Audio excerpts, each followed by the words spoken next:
name is Benjamin Newland. I'm a partner at the law firm King & Spalding, and I'm the moderator today. So I've been asked to just provide some introductory context for the remarks of the speakers on the panel, whom I'll introduce in just a moment. We've heard a lot about diversification of the Saudi Arabian economy away from hydrocarbons and the need to transition to a knowledge economy, and how small and medium-sized enterprises, or SMEs, will be a key part of that transitioning process. The Saudi Arabian economy does have a very large number of SMEs. Most of those are sole proprietorships. Of the enterprises that were registered in Saudi Arabia, 96% of them had fewer than 100 workers, and in 2008, one statistic I saw said that of the 785,000 enterprises, 760 plus of those were in the SME category. So it's a very large number, a very large number with small operations. But as in most of the Gulf, the makeup of these SMEs skews very heavily towards trading and simple contracting. There's a very small number of these companies that are involved in anything that looks like innovation or research and development, and that's particularly true if you take away sort of innovation and R&D outside of the energy sector. I was looking at some studies that or some surveys that different chambers of commerce had done on the SME environment in Saudi Arabia. And there are a couple of issues, I think, that emerge when you start talking to entrepreneurs there.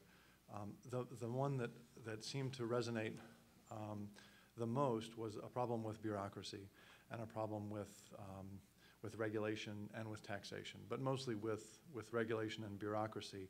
And it's something where large enterprises might have specialized PROs, as they call them, the public relations officers. But for small enterprises, for people who are starting up businesses, it can be very expensive and difficult to try and get through the bureaucracy and get your business established. Financing is often not very easily available, and the government has taken in particular steps to try and address that through a number of programs, including the one run by Saudi Industrial Development Fund. But there's any number of issues. But I was thinking also, as I was looking through this, about the sort of the paradigmatic startup in the United States, which I have experience with, versus what you might experience if you tried to take that same model to Saudi Arabia right now. So if the paradigmatic sort of innovative startup in the United States is somebody has an idea and goes out to their garage to try to get to work on it, they have a little bit of success in developing this idea. They might round up some investors, so they form a company. They form a corporation. They don't have a lot of money, but they need some employees, so they say, well, we're going to grant people stock options to incentivize them and make up for the fact that they have low pay. And then as the idea gains more traction, they can go out to a community of venture capitalists and raise small amounts of money, or to private equity firms as they get bigger and raise larger amounts of money. And of course, there's bank financing, which is sometimes hard to come by here, but there are a number of small business loan programs and things like that to incentivize this development. Now, if you take that model and put it in Saudi Arabia, almost nothing of what I just said would work at this stage.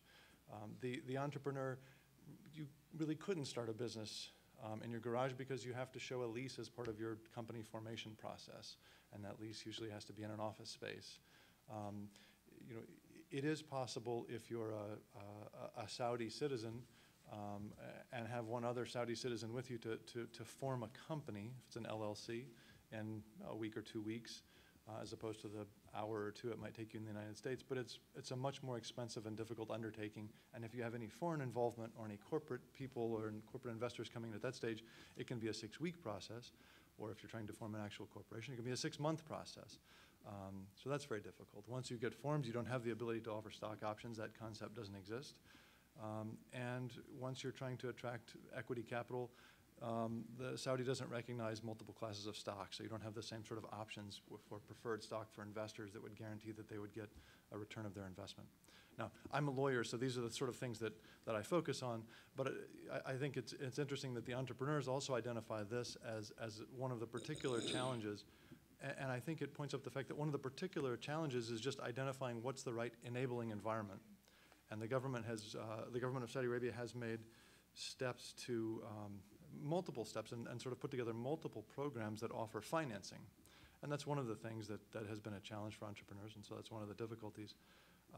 And it has recently removed the requirement that limited liability companies have a minimum capitalization of 500,000 riyals, or about $130,000, which is a significant undertaking if you're a sort of a sole entrepreneur. So that's good. And I think there are other ideas. The Shura Council has approved the establishment of a group that would look after SMEs. So there's mobilization in this direction, but there's a lot of work to do really to create an enabling environment within Saudi Arabia. So without knowing in particular what my panelists will talk about, I'd like to introduce them and let them take it from there, and then perhaps we can have more of an interactive discussion. I think you all have note cards, and if you'd like to write questions on those, people will come and collect them, and we can surface them to the panel, but this is a very small group, obviously, and so people should also feel free to raise your hand or to stand up and ask a question or make a comment as we go along.